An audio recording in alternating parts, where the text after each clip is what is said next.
Welcome to the Mom Owned and Operated Podcast, the podcast about moms and for moms, where we have candid conversations about running a business, raising a family, and remembering ourselves. I'm your host, Rita Suzanne, a single mom of four, digital strategist, and provider of no-nonsense business strategies and tactics. Hi, this is Rita Suzanne, and today I have my guest, Calandra Martin, with me. Calandra, I'm so excited to chat with you today. Please take a moment and share everything about you. Tell everyone about you, your business, your family. Yeah, thanks so much for having me on. My name is Calandra. Hard name to pronounce, easy name to remember because nobody has ever heard it before. I am a mom of soon-to-be 3, homeschool mama, all under 7 years old. I'm also an intuitive brand designer, and I work with spiritual entrepreneurs and mom entrepreneurs, visionaries, to help them create magnetic businesses and brands. And the way that I do that is through blending energy and strategy so that their impression is not only long-lasting, but sustainable and aligned with who they are at their core. How did you get started with branding? Oh gosh, this is kind of a windy road. I started in the online space in my business when my son was born, my oldest. So that was about 7 years ago now, which is crazy to think. And I jumped around from thing to thing, trying to figure out what exactly I was meant to do in the online space. I started out actually in network marketing. And I liked that because I was building connections and it was just very community focused. But what I was finding was that I really liked supporting other women in their businesses and growing their businesses and creating that brand for themselves so that they could position themselves as an authority in the online space. So that very quickly evolved from network marketing to virtual assistant type work. And then I really fell in love with the branding process. I fell in love with being able to take somebody's vision of who they wanted to show up as, what impression they wanted to make, and being able to translate that into graphics, websites, and showing up across the board on the online platforms. Yeah, I think that, being in branding myself, I think that it's such for me, I think it's the most important part of having a business. And so I feel like everything that I talk to my clients about, everything comes right back around to their brand. And if they don't know their brand, then I feel like that's where people struggle the most with. Yeah, it's definitely the foundational pieces that a lot of people, I think, probably skip over because they want to get to the part where they're making money or they want to get to the part where they're working with their clients. And maybe it's just not their zone of genius either. I think a lot of people get stuck in that because they have the vision, but they don't know how to execute or to create that into something that's translatable. But at the end of the day, it's the compass that guides you. It's the thing that allows people to perceive you a certain way. How did you get started with spiritual or intuitive entrepreneurs? Like, how did you get into that niche? Yeah, it's kind of funny because when I started out in my online business, I was very vanilla, if you will. I was just kind of like the girl that said yes to everything. I have very many interests in my personal life. I'm a homeschool mom, but I'm also like a small town girl from Maine. So there's so many aspects of my personality. I was able to connect with some women that were in spiritual entrepreneurship. I've always been very in tune with energy healing, with Reiki, with spirit animals. All of those things have been of interest to me just from the way that I was raised. And so that was the market that I felt most aligned to tap into. And also that I saw the biggest potential for impact because a lot of spiritual entrepreneurs undervalue themselves and they discredit the work that they're doing. Yeah. So you just felt more in tune with those because you were working with them. So that's how I felt with the health and wellness entrepreneurs when I first started. It was because I was really into that niche. It seemed like that's who I was following and that's who seemed to hire me. And so it seemed like more and more people were hiring me based on the work that I was doing for those people. So I guess that it just seems to kind of fuel that interest that you have, which is Yeah, and it's interesting too. I think what happened for my business, which has been beautiful and I'm so grateful for, is that my referral network has been amazing. So, I started working with a woman who I know personally who was in the spiritual entrepreneur realm as a business coach. And then she had clients that also needed branding and websites and social media. And so it was a pretty natural evolution, not to mention the fact that I had fun with the aesthetics for the spiritual entrepreneurs. Yeah. I mean, it's I've had a couple of spiritual entrepreneur clients, and it is fun because you get to do a little bit, go a little bit outside of the norm with some of their things. So I used to love doing stuff like that. I don't do services anymore like that, but it used to be fun to be creative and things like that. I do have a question about you said soon to be 3 under 7, and you're doing these services. How are you able to juggle all of that at one time? That has to be a lot. Yeah. Oh, it totally is. Somebody has asked me recently on a podcast, how do you balance it all? And I just kind of laughed and said, well, there's no balance. There's no such thing. Mamas know that best, that there's very little balance in our lives. It has been an evolution. I think that the most important thing that I focus on is the seasons that I'm in business and entrepreneurship with motherhood. For example, right now I'm preparing to go on maternity leave. So my client roster is a lot smaller. I'm taking on less projects. I am focusing on the bigger projects versus one-off custom design.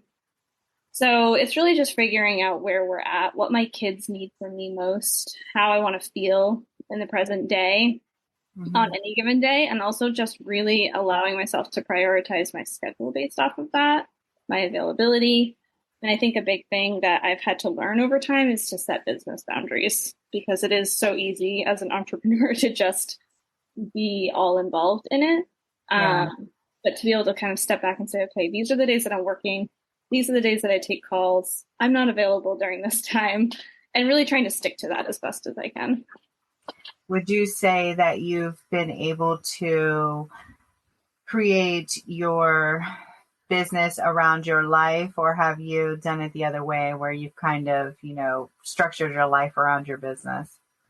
It's been a bit of both. I would say in the beginning of my business, life was structured around my business, because when you're in that growth period, you kind of have to make sacrifices. You're working the early hours when you don't necessarily want to.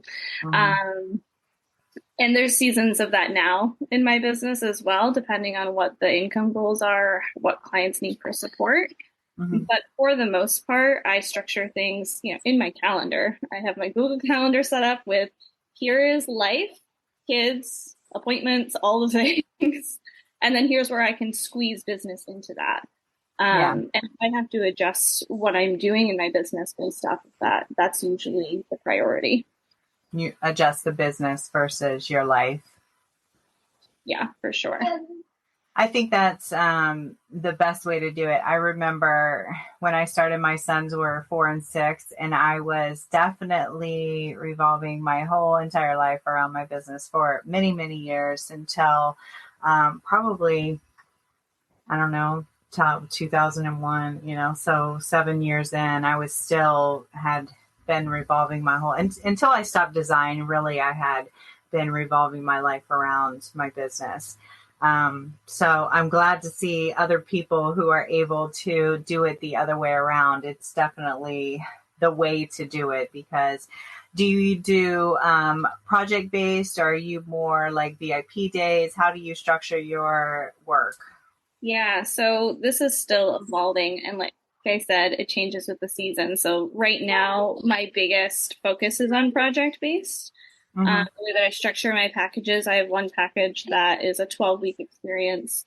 It's a higher ticket package, and so I'm able to take on 2 or 3 clients at a time and manage my schedule around that. And then I do have retainer clients as well, which is really helpful for being able to just have that consistent recurring income. And to know what's in my schedule upcoming. Of course. Right. Aside from that, I do VIP as well, and I kind of promote that like when I have the time, Of when I have the course. season of being able to do it. Of course. Those used to be my favorite. Yeah, I completely transitioned from project to VIP only, and that was the best thing. So how are you able to actually juggle all of the things? I mean, there's so many things. Like right now, you're sitting with your baby on your lap, and we're talking, and all of the things. Yeah, I think that, it's just kind of taking the hits as they come and really just being adaptable. For me, I try to prepare as much as I humanly can for what I can expect. For example, the little one I have on my lap right now, she is about to transition out of no naps. Yeah. Her nap schedule's all over the place, so I'm like lucky if I get an hour a day. Yeah. And so I am very strict about utilizing that time. I'm very intentional about the time that I do get in my business. Um, Hmm. and I also know ahead of time that sometimes I just have to be adaptable in the moment.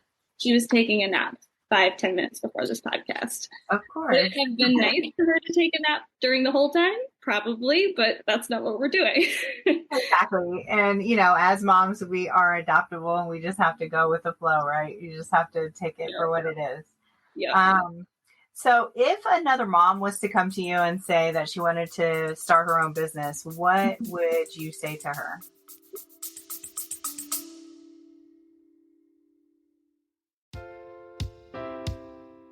Let's take a quick pause in the conversation.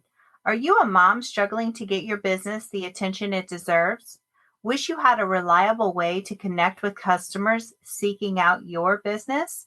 The Mom Owned and Operated Business Directory is your solution. Get discovered, build valuable connections, and give your business the boost it needs. Visit momownedandoperated.com to learn more. Now, let's get back to this inspiring interview.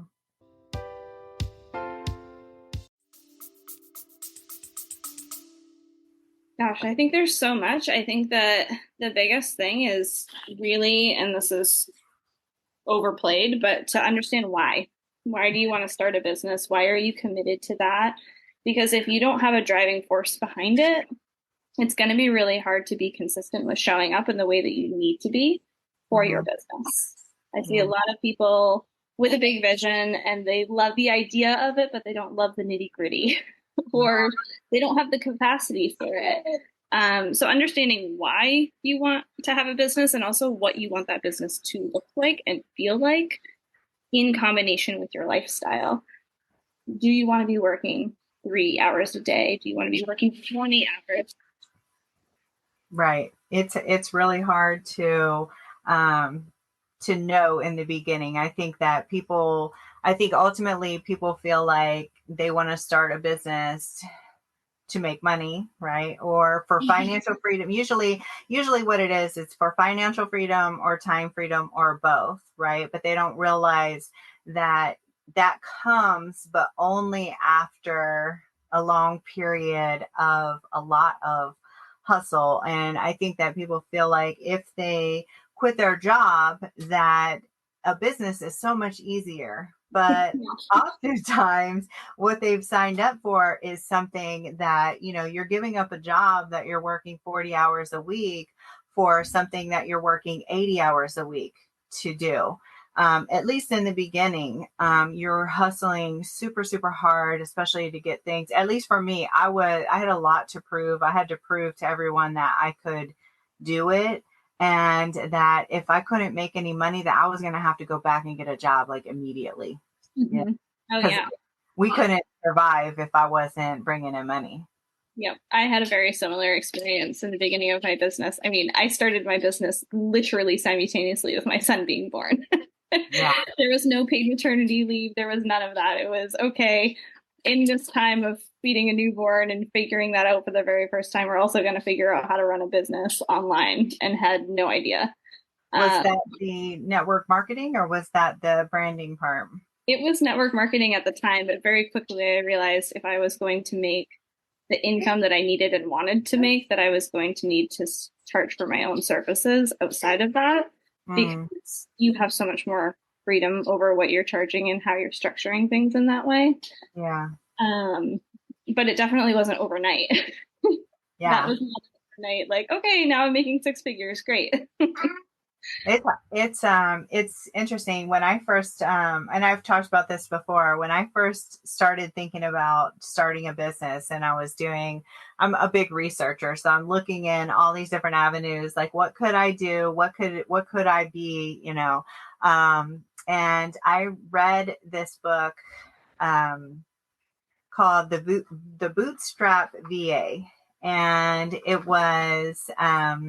it's like a VA book, and it's a huge book. And I read through that, and I was like thinking to myself, oh, I could do that for sure. But then I was thinking I could probably do something way more than that, because it just seemed like um I was way more technically advanced than what the things that they were doing. But it just was so motivating to read that book and think, gosh, I could do that, like, and they're over there making all this money. And so I just remember that book, like, to this day. I think I read that book 15 years ago. Wow. I think I've heard of that book. I haven't read it, but I've heard of the title. Yeah, And I that's don't one even of think she's around anymore. that's another thing with entrepreneurship and with, moms that are wanting to start a business is it's so easy to get wrapped up in all of the information.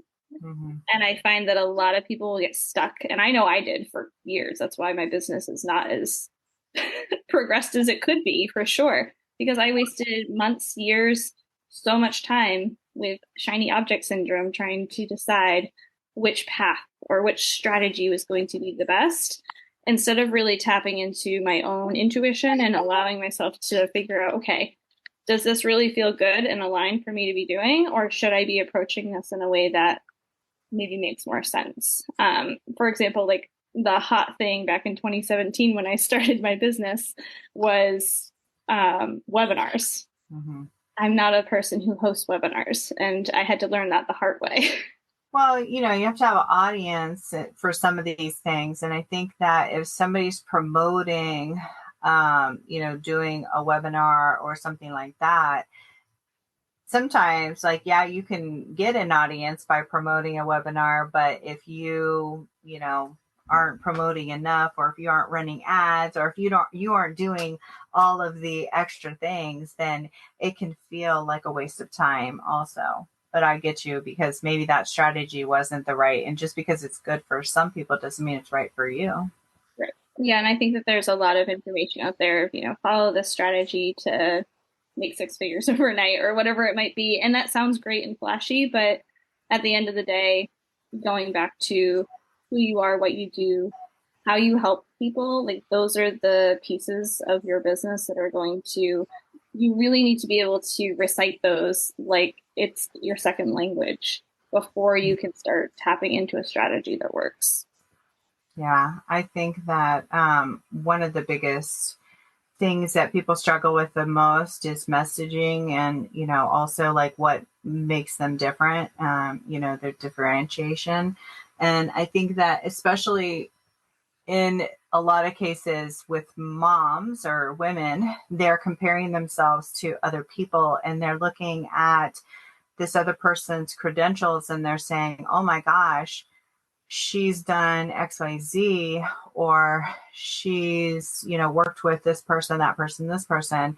She's obviously so great, right? And I haven't done that. Or so she's obviously much better than I am. And, I think that can make them feel or question themselves. And so I always tell my clients, and I do this for myself, I don't even look at my competition. I can't even tell you what my competition offers, what they do, what they look like. I don't even really know. I just am looking on my own paper, and I could probably be going in the wrong direction completely. I don't even know. Right? I'm just focused on myself. And but I just keep telling them to do that. Yeah, I think that when it comes to comparing yourself to the competition, there's a place for maybe market research. Well, But yeah, initially. aside from that, it's just noise that's going to get you caught up in your head and really deter you from being on your path of positioning yourself as an authority, allowing yourself to be seen as somebody who knows what they're doing, and does it in a very specific way, because that is why people hire you. Ultimately, when I talk about blending energy and strategy, people hire you for the way that you do something, and it's going to be entirely different from somebody else who's doing the same thing. Exactly. Yeah, no, I definitely agree. Like, market research initially, but don't just continuously stalk somebody else in your field and say, oh, now this person's doing this. I've had so many clients come to me, for instance, and say, and I'm sure you've had this, where they've looked at a person's website and they say, oh my gosh, I want my stuff to look just like this. And I say, well, first of all, that person probably paid $25,000 for their website. Second of all, that brand is completely targeted at her target audience and is not going to, and thirdly, you don't know what kind of money she's making, if she's making money at all, So, if she's making money, that doesn't mean you're going to make money. So all these things, all these factors are not going to be the answer for you. And I think that oftentimes clients think that that's the solution, is to emulate or copy somebody else, and then they'll get the same results. And that's not the case, right? So really trying to figure out what's going to make you different and really just sticking to that and stop trying to be like everybody else. Yeah. And I think that what's important to highlight there is, if we all were carbon copies of each other and everybody was copy and pasting what everybody else was doing, like, what would be the point? We would all be so bored. Yeah. Yeah.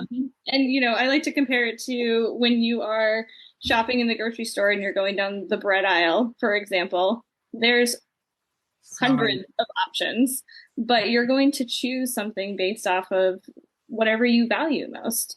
And so if you understand how to position your business and your brand based on your values and the way that you want your clients to be perceiving you, that's going to help you be a differentiate yourself in the market.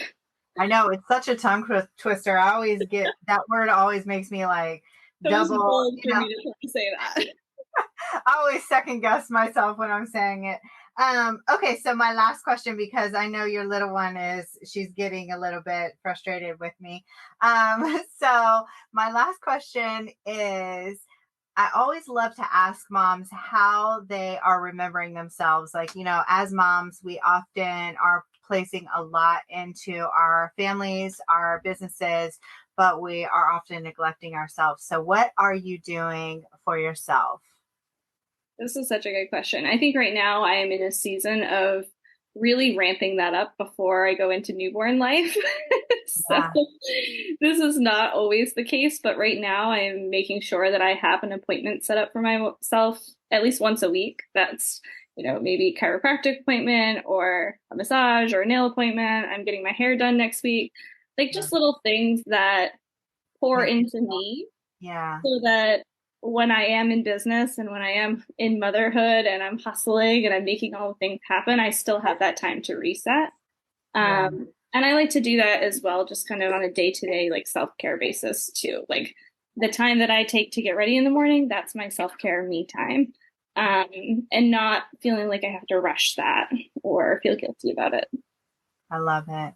Yes, I agree. I think prioritizing yourself is important. I used to say in the beginning of this podcast, sometimes even just a shower is a form of self-care, just taking that moment, especially when my kids were little. I would, just being able to take a shower by myself was amazing. Oh yeah. Taking a shower for me, it's like, getting my face cleaned off at the end of the night. I do my gua sha, like, very little, minimal, no cost things, but it just helps you have that reset. I love it. Well, tell everyone where they can find you. How can we connect with you? Yeah, you can find me in all of the places through my website, calandramartin.com. You search my name pretty much anywhere, you'll find me through that. I'm on Instagram, Facebook, pretty much anywhere, but mostly active on Instagram right now. And I'll put a link to everything in the description. And yeah, it was such a pleasure chatting with you. And thank you so much for taking a time and meeting with us. Yeah, of course. Thank you so much for having me. No problem.